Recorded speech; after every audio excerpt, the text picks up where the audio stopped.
Happiness is beautiful, it's a kind reality. Happiness is the highest good, happiness is free. So let's be so very happy. Yeah, let's be so very happy. Yeah, let's be so very happy.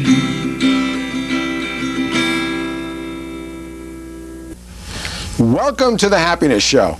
This is Lionel Ketchian, and I'm here with George Ortega, and we're here to talk about happiness because happiness always has been and always will be the point of it all. Today, we'll be talking about how we can become much happier simply by striving to be happy. Right, George? Oh, yeah. That's the key. I mean, like, happiness is like anything. You know, if we want to play piano better, if we want to do our jobs better, whatever we want to do, the more time and attention we devote to it, the better we'll become. And happiness is exactly the same way. Mm-hmm. Well, what's the key to all of this? How do we focus on happiness, to make it so predominant for ourselves? Okay, yeah, I think first, you talk about this a lot. First, we have to make that decision, right? Mm-hmm. We've got to decide that happiness is why we're here. It's the point of our lives, and it's the main purpose for everything we do. Mm-hmm. So once we've done that, then we've got to find a way to constantly remind ourselves that's the point. Because we're going to have a lot of distractions. Our work is going to distract us, our family, different kinds of situations, and we've got to constantly refocus our attention to our primary goal of happiness. Mm-hmm. Well, certainly you are right, George, and I think that as we've been discussing, one of the ways to do this focusing is this realization, as you've so well pointed out. And I think realization is part of this decision-making process, to realize that this is what's good for us, what we need, and to have it ready like a lifesaver when we need it. That's a wonderful thing. So we can begin that realization process right now when we are feeling rather good, and maybe we're sitting in a comfortable living room with friends. But if we come to that realization that happiness is important to us now, we could take it with us and keep it primarily in our mind so we can focus on it, right? Exactly, yeah, because I think that this is a step, I guess, that comes before even the decision, because we have to realize that happiness is the goal of our lives. Then we make the decision, then begins the real work of constantly focusing on it and learning it, and learning what will make us happy, what won't. It's a process. Happiness is a skill. And that's really the next step, really, to really go through the different kinds of learning processes and sub-skills for the skill of happiness, so that as each day and each week progresses, we become better and better at the various different skills.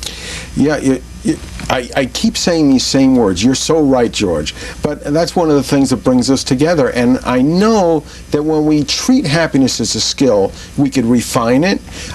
We can understand that it's a muscle we have to flex. It's something that we have to practice because it's a skill.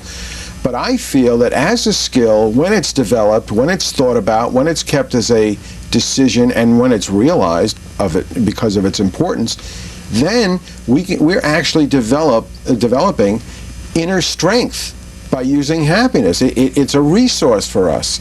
But you're right, it's a skill. That's what happiness is.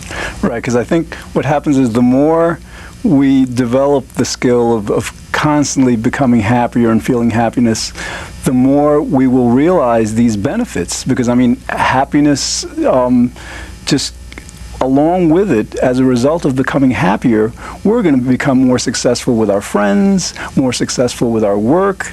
We're going to become healthier. I mean, the benefits of happiness will be very, very noticeable to us. We'll be very aware of them, and that is going to motivate us to even work more to become even happier and to make happiness even a stronger habit. That's wonderful. So you're saying that by practicing our happiness and becoming successful with it, we learn that it works, and that will become our primary motivation to reinstill the skill, to keep working at it and to keep using it. Is that basically exactly? How it works? Well, yeah, and of course it builds on itself, right? Because I mean, we become happier. We realize the benefits of becoming happier. That motivates us to work on it even more. We become even happier, realize more benefits, and it's like that upward spiral. Yes, and I've always felt that when you know how you meet somebody and you might say, "How are you today?"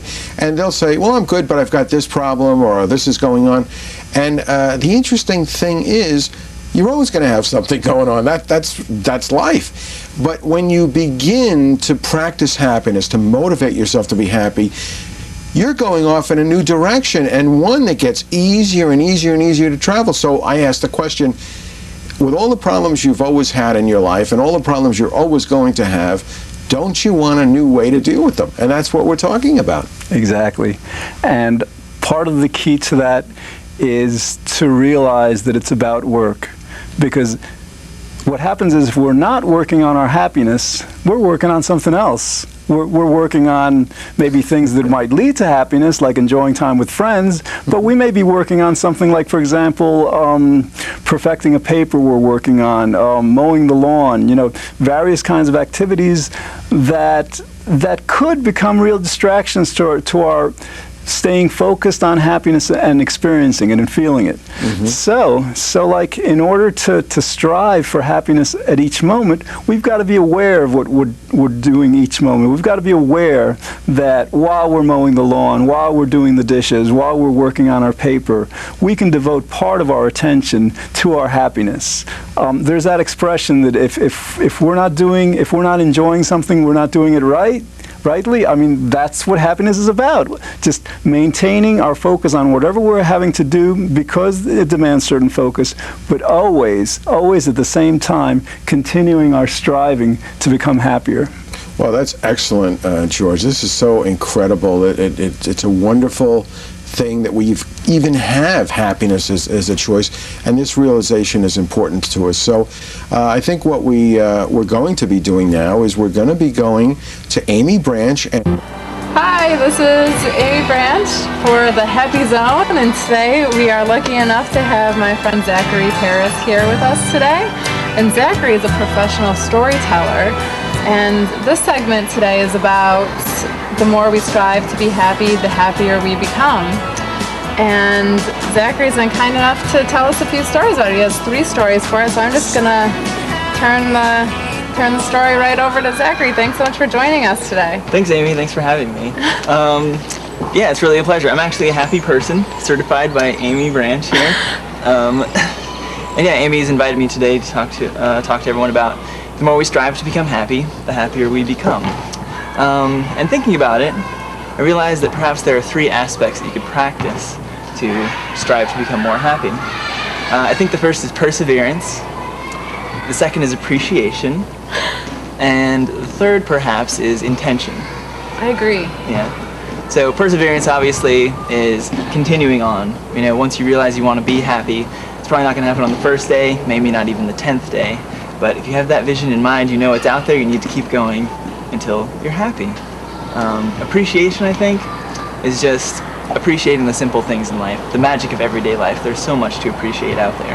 And if we can learn to appreciate that stuff, we'll definitely be more happy. I think one who is pleased by simple things will lead a contented life. And the third, intention, is intending to be happy and intending to do things in your life that make you happy and gaining happiness from those things. Like being on the Happy Zone. Exactly. He's making me happy right now. So I have 3 little stories that might demonstrate these things, but first I'm going to need a happiness hat, perhaps a happiness hat for perseverance. I have one right here. Oh, well, thank you, Amy. Ah, yes, perseverance. This story is about perseverance. It's called Jai Baba. When I am old, I will become a farmer. Old as in 98 years, well into my life. I will live somewhere hot and dry, with beautifully gentle terra, just enough rain to grow bamboo and gourds. That is what I will grow, bamboo and gourds. I will spread a handful of seeds and live naked under a Joshua tree. When my bamboo becomes tall, I will crouch in its shade and watch my gourds grow. Then one day, I will harvest some bamboo and build a shelter by some large rocks on a hill. I will sit in the shelter, look out across the land, and see my bamboo and gourds basking in the sun. I will then close my eyes and meditate. When I open my eyes, I will see that my bamboo and gourds have grown. I will drink the sunlight and eat the air. Again, I will meditate, this time for years and years. Reaching the moment of culmination, I will open my eyes and find my bamboo and gourds ready for transcendence. I will go stand among them, and we will transcend. Perseverance, Amy. Transcendence. Yes. But it takes years of perseverance to be able to do that. So the next aspect I'd like to talk about is appreciation. Appreciating the simple things. I have a story for that too, but I'm gonna need a happy appreciation hat for this. I have one right here. Oh, excellent. John Deere. Oh. Ah yes, appreciation. The story is called Duke. On Sunday afternoons, I load Duke into my truck and we drive down to the beach. I named my dog Duke because when I was little, I had a puppy named Duke, but he died. My new Duke is a St. Bernard. He is big and fuzzy with fur that is white and brown and black. Some people are afraid of Duke, but he won't hurt nobody. He just likes to run and play. That's why we go to the beach on Sundays. When we get there, he can't wait to get out of the truck. We trot over the dunes and down to the shore for some room to run. I let him go without a leash, but I carry one just in case we need it. He digs deep in the sand, and I playfully toss his leash in the air. "Go, dog, go!" I shout to him. He likes to romp in the sun, chase the birds that sit by the water, and sniff at rotten things washed up on the shore. I heard stories before about people finding valuable coins and such at the beach and becoming rich all at once. Sometimes I wish Duke would dig something up like that for us. Then we could go to the beach every day, not just on Sundays. The only thing we ever find is a good stick for play and fetch. It makes old Duke happy, and that makes me happy. Maybe it's better that we don't go every day. Once a week makes it feel kinda special. Makes that game of fetch a little more fun. I get tired after a while. I ain't real young no more. But Duke understands. He's older than he used to be too. So we walk back out the way we came and slowly lose sight of the beach. Until next Sunday. Ah, appreciation. Leads to a contented life. Indeed.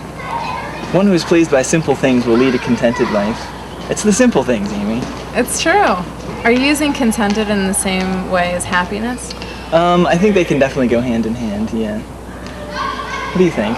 I think so. So far we have perseverance and appreciation to assist with our consistent strive to be happy. So, the last story I have here is about intention, or putting our energy toward things that will make us happy. So, let's see. I think I'm going to need an intention hat, happy intention hat for this one as well. I have one right here. here. Great. Oh, super.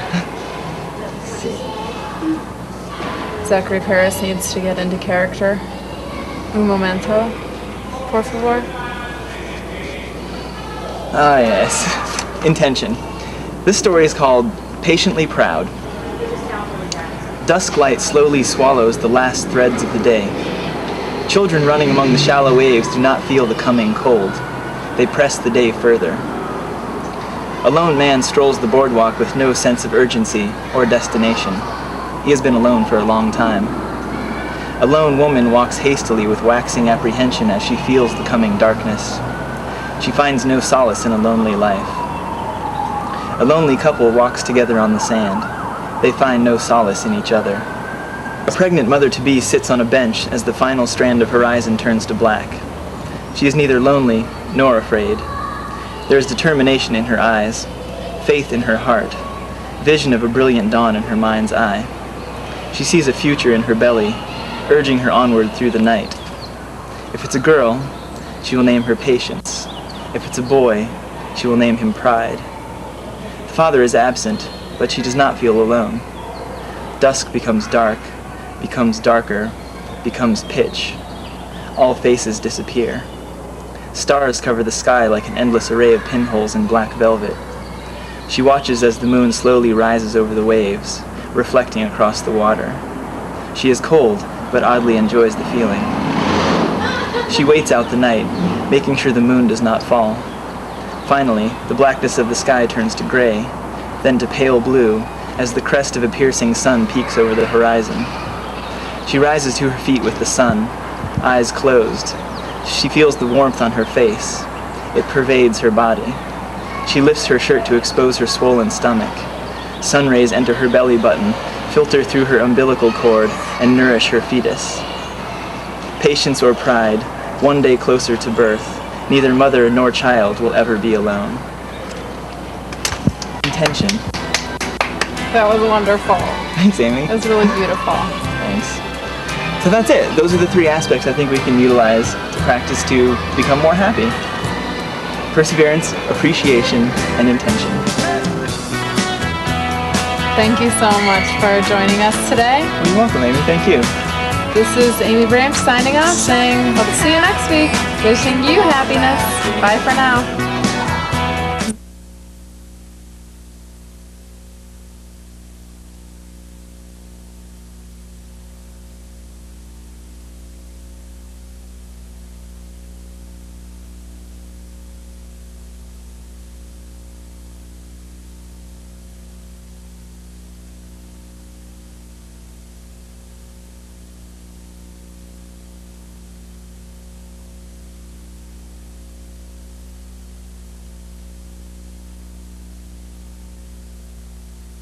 That brings us back to what we were talking about, George. We were talking about that happiness is a realization, that happiness is a skill, and that proper motivation is necessary in order to utilize happiness in its most effective way. Yeah, the motivation is important because basically we seek what we're motivated to seek. There has to be some kind of a benefit that we feel we will derive from it. So, we establish the motivation that happiness is our primary purpose, our primary goal, the best thing we can do for ourselves. So then the motivation creates that fuel, and then we go into the actual skill. So what does it actually mean to strive to increase our happiness? What we really have to do is we have to recondition ourselves. When we were younger, we learned through our parents, through school, through our friends, how we think, how we perceive the world. And since the average, for example, level of happiness in the United States is only 69%, we weren't taught very well. A lot of the habits and thinking that we learned aren't the most useful to becoming happier. So what we really have to do is recondition ourselves to get our thoughts into the habit of becoming more pleasant and increasing our happiness in that way. So that's really the fundamental skill that we're working on as we're striving toward the happiness. I love it, George, the habit of happiness, and that's all it is. And with any skill, if it isn't something that you repeat and you build up to and you gain the strength by doing it, this is no different. This is like going, it's like being in the gym. And if you're in your easy chair, recliner, or couch, and that's your gym for happiness, you can begin right now to exercise happiness by coming to the realization that it's important to you. And it's probably important to everyone around you, because the happier you are, the happier everyone around you is going to be. And if they don't choose to be happy, that's always their choice. And I think unhappiness is a choice just as much as happiness is a choice. So we're making one or the other, generally speaking.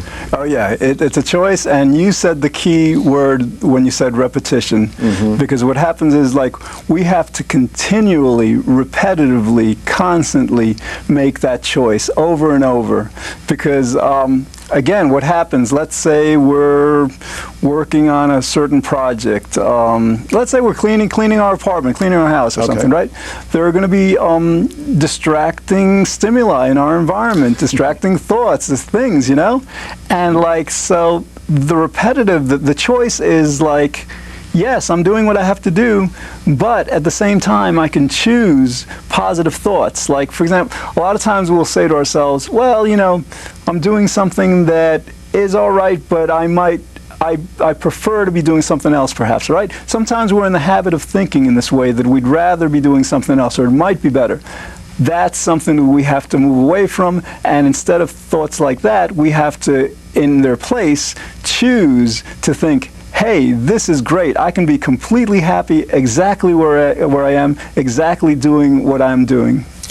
Ideal. Perfect. George, you've hit it on the head. When you have a thought of something other than happiness that comes through, you know, it's really not your thinking. It's just some thought floating around.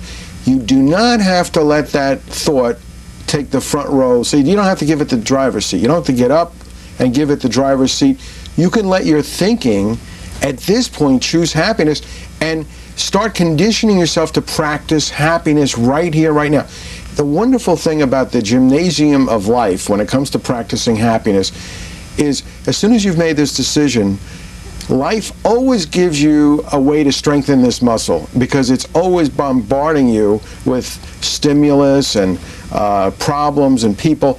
And in every single situation, we can choose happiness over feeling bad about having the problem, because the only reason we feel bad about the problem is we want our happiness back. So the whole trick here is don't give it up in the first place. Keep the happiness. Figure out what your best choices are in overcoming the problem or dealing with the problem, and use happiness as a form of emotional intelligence to come up with better choices, or at least to see what your choices really are. Because a lot of times when we're unhappy or we're depressed, we really can't see the solution, even when it's presented to us. You know, even if your friend comes over and says, George, I have a solution for you. You're not listening because you're so, oh, you don't understand. I got this problem. I feel bad. But we're focusing on feeling bad rather than focusing on we're happy. There's got to be some solution to this. Maybe it's not one that maybe I don't want to have this problem, but I got it. What do I do with it?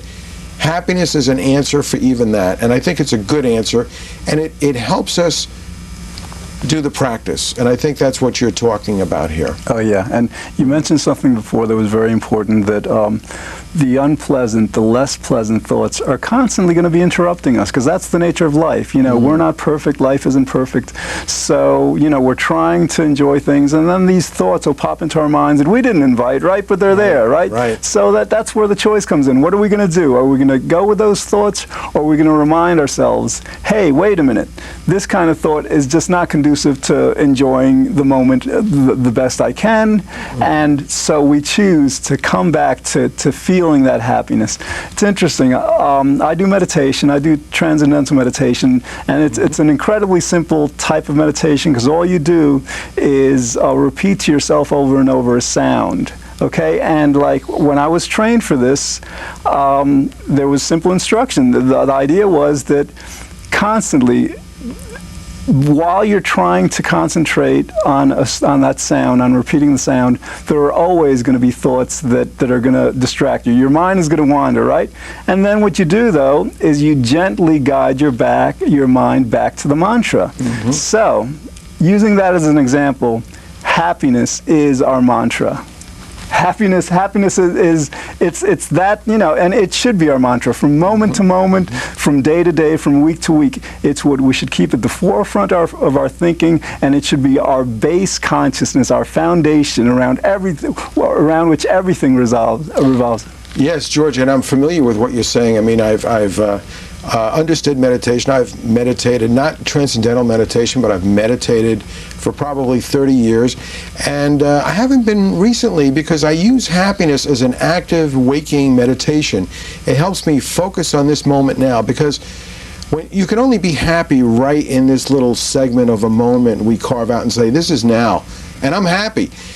But when you're in touch with that present moment, when you're happy now, think of all the other things you're not doing. Like, you're not being unhappy, you're not giving your power away, you're being present, you're being focused, you're being mentally aware, you're conditioning yourself to be taking place in the reality of life, which is unfolding all the time. If you treat this moment well and you're happy within this moment, all the other moments of the rest of your life have a chance at supporting this realization that we're talking about. If you don't choose happiness now, if you don't realize it now, life is short. When will you? You know, you'll be 180 years old before you even think about it. And now is always the time for everyone. Okay, Lionel, we've just got a little under a couple of minutes left, and I wanted to address the idea that, like, as we're working to become happier, we can involve other people. I mean, because, like, you know, we found in life, when we're working with other people, we work better. It's like, you know, two heads are better than one. Yep. Yeah. Oh, that's, and I think it's the nature of happiness. A happy person is going to be a friendly person, is going to be outgoing, is going to want to give. It's going to, you know, the way I see it is, you know, you brought up the fact, and I so agree with you, George, that happiness should be the first and foremost thing. And you know something? That's as exactly opposed to being self-centered as you can get. And people don't understand it. They think, oh, to make my happiness important for me only, what about everyone else? It is about everyone else. Your happiness is about everyone else. It's the least self-centered thing you can do. Yeah, and again, you know, we're around people a lot, you know, so I mean, we could be talking about sports, we could be talking about the weather, we can be talking about anything we want. If we choose to talk about happiness, we're going to help them become happier, we're going to help ourselves to become happier. Absolutely. George, time goes by like I don't know where it goes, but here we are again, and I guess that's all we have time for today. Thanks for watching. In the future, we'll be exploring other topics designed to help you better enjoy your life, be good, think well, feel very happy, and I hope you'll join us again next week on The Happiness Show. Take care, everyone, and stay happy, make that decision, and make it number one. It's the most important thing you could do for yourself. Do it for us if you're not going to do it for anyone else. See you next week. Happiness is powerful. It's our underlying need. Happiness is why we live each day. Happiness is destiny. So let's be so very happy. Yeah, let's be so very happy. Yeah, let's be so very happy.